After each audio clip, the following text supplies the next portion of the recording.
My name is Henry Cervantes.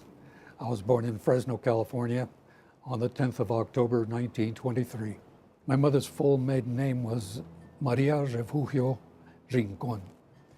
My mother was born in Ojo Caliente, grew up in Guanajuato, and they came over about 1916. My father was from a little town named Jalpa, and he walked to the border, snuck across the border, and eventually was working for my uncles when he met my mother. Prior to that, my mother had been married to a fellow named Pedro Cervantes. About the time I was born, he left the family, and she subsequently married my stepfather, Ignacio Gutierrez. I have an older brother. I had an older brother named Gustavo, and our father was Pedro Cervantes, and he was what they call now, or at least back in those days, a Gandhi dancer. He worked on the railways, putting new track in and repairing tracks. And we lived in a boxcar in Malaga, which is a little village just south of Fresno. That's where my older brother began going to school. And because I didn't have anything to do during the day, I would go to the school because he was my closest friend, obviously. And I'd walk into his room, and I did that so often that the teacher established that my desk was behind him so that she could keep track of me. And so I actually began going to the first grade at the age of 5 rather than 6. And I stayed in that situation until I was in the 3rd grade, when a teacher held me over so that I would be in the same class as other kids of my age. We were raised in Fresno. He was a farmhand, but it was in the midst of the Great Depression. And at one point in time, he was earning 9.5 cents an hour, taking care of the irrigation of melons and crops such as those. So that was a kind of environment we grew up in there.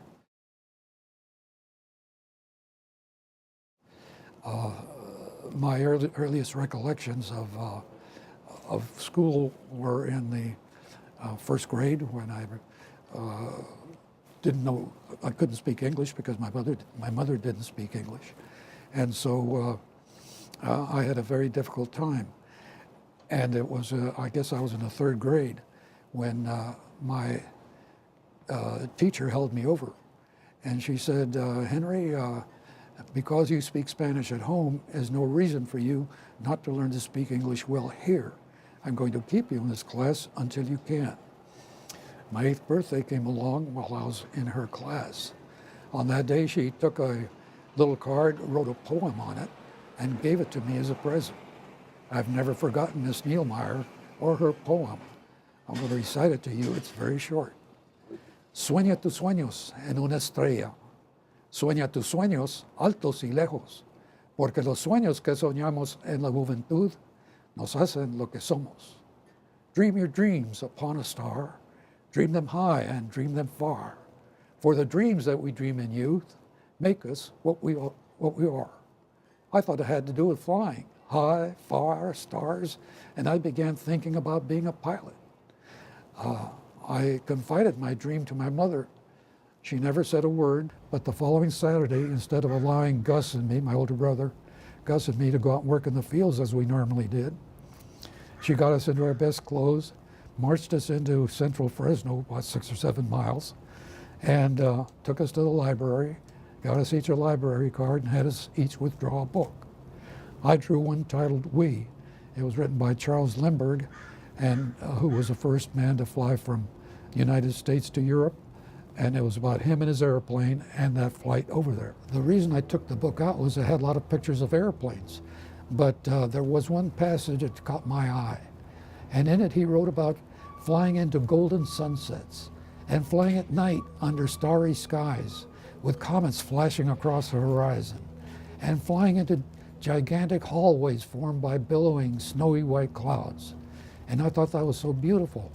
And I wanted to go up there so badly because I felt so ashamed of being Mexican, brown, and poor. That really began my education, because between that book and my mother's urging that we read, she only knew Spanish, so she'd have us read in Spanish one night, and the next night she'd pull out any book in English and have us read in English. She didn't understand English, but along the way, a salesman had come by, a Collier magazine salesman, and he talked her into buying an atlas and a dictionary in English. And she paid 25 cents a month to buy those two books. And so she'd have us read in English, and whenever we stumbled over a word, which was often, she'd get the dictionary out and look up the word, and often have us teach us how to pronounce it in error. And so we would pronounce the words as she had taught them to us, and that got me into a lot of fights at the school. So one day, this one little kid with a ski nose and thick glasses teased me once too often. I grabbed a hold of him, threw his glasses away, and fought him. Without his glasses, he was probably blind anyway, so it wasn't much of a fight. After that, the people didn't bother me quite as much. We were extremely poor. My mother would make our lunches out of tacos, bean tacos, wrap them in old pieces of paper, whatever she could find, and we would go to school.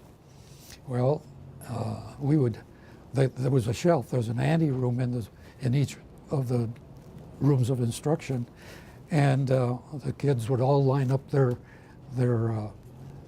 lunch boxes, all colorful little metal boxes. They'd all line them up, and my brother and I would take our bean tacos and hide them over at the end under the lost and founds and forgottens clothing at the end of the shelf.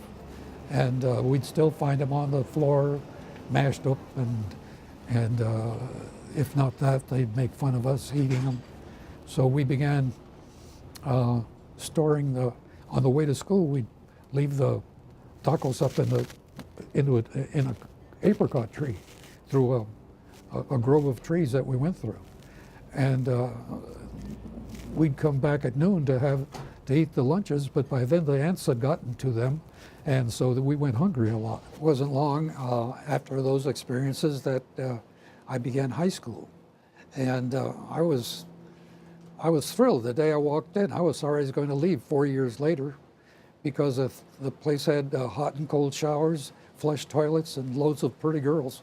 You know, what else could any guy want? So I was pretty happy there, and I hadn't been there very long when I was walking down the hall, and somebody tapped me on the shoulder. It was one of our teachers. She was about 5 feet tall, weighed about 98 pounds, and she took a hold of my arm and she led me off to a corner. And she said, "Let me see your shoe." And I tried to pull away from her, but she held on, and she said, "Let me see your shoe." I pulled up my shoe. It didn't have a sole on it. And then what I had done, because my shoes looked like clown shoes, so I'd taken a piece of copper wire and hooked it around both sides of the top of the shoe, brought the wire down below and twisted it. And I was leaving a trail of blood on the floor. And so she took me to this principal's office. They took the wire out and patched my foot up and sent me back to my next class with my socks trailing along behind me. I had that kind of a situation. We were that poor.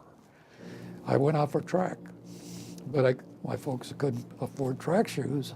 So some kid who had a pair of track shoes and worn out the back end of them because the spikes were only on the front of the shoe, the back end of his shoes were worn out. His parents bought him new shoes, and he threw the others in the trash can, the old ones. So I rescued them, and they were too small for me, so I soaked them in water overnight, put them on, and ran around the track until they dried and stretched out a little bit. And on my senior year, I won the league championship in the 880. So that began my lifelong interest in track and field. Graduation day came along from high school, and I borrowed a jacket from a friend of mine, and I used my dad's shirt, and then a young fellow loaned me his tie, and I hitchhiked to my graduation. My parents couldn't go because I had my father's shirt. And so I hitchhiked to the graduation, and all 32 of us in the class were sitting up on the stage, and everybody was, looking out into the crowd, waving at people, and their parents were waving back and so forth, and they were taking pictures, and I was doing the same thing, looking and waving. But I knew that my parents were at home, but I didn't want to look any differently. So when the ceremony was over, they had a coffee and tea or something out there in the lobby of the school, but I didn't go. I didn't want to have someone ask me where my parents were, because obviously they were at home. Instead, I walked up and down the halls and peeked into the rooms where I had once studied, and really dreaded the fact that I was going to have to leave that school. Really, the first thoughts I had of flying were when the teacher gave me that little poem, and also when I read that passage in Lindbergh's book. That's really where the seed was planted. And it really stayed with me. I really became interested in reading what I could about aviation. When the war began, World War II began, my brother Gus immediately, he was a year and a half older than I was, and he immediately joined the Marines. And I couldn't believe it. We'd always done everything together. My mother had never scolded us for doing whatever we did as long as we were together. And here he was going off on this greatest of all adventures without having invited me to go with him. And so I went to the post office and got a hold of a waiver and filled it out and took it to my mother and asked her to sign it so I could go with him. And she said no with that tone of voice that I knew was useless to argue against. So it wasn't long before he was fighting in those awful battles down there in the South Pacific, and I was still trying to figure out some way to help him. I had an old motorcycle by then, and one day I was going to work and these three Navy trainer airplanes went by overhead. And I thought, that's what I can do. I can become a Navy pilot and help my brother. I thought a war was that small, And so that gave me the thought of becoming a Navy pilot. And so on my 18th birthday, I went to the Armed Forces Recruiting Center in Oakland, California. We lived about 40 miles from there. And I had this old motorcycle, so I got an application to be a Navy pilot. And I went to this recruiting center, asked someone where the office was where I could apply for Navy pilot training. And they pointed it out, and I walked in there, and this officer was sitting behind his desk reading the newspaper. And he had an array of flags behind him, and beside him was a cigarette and a cup of coffee. And I walked in and I put my application on his desk and took 2 steps back and stood at attention like I'd seen him do in the movies. And he lowered the paper, looked at the application, looked at me, raised the paper up again, and flipped it over to the funnies and read the funnies. And finally he read something else and finally lowered the paper again, so I was still there, threw it aside, picked up a cigarette, took a long drag, leaned forward, and blew the smoke right in my face. And he said, "Young man, we don't take Filipinos, spics, or niggers in this program. If you'd like to join the United States Navy, go down the hall. I think they're taking you guys as mess boys right now." I looked at the flag behind him and the gold stripes on his jacket, and my tears of humiliation turned to anger. I leaned forward and I said, Fuck you, you son of a bitch. You think that because I'm Mexican that I'll eat dirt. But whatever it takes, I'll prove you wrong. And I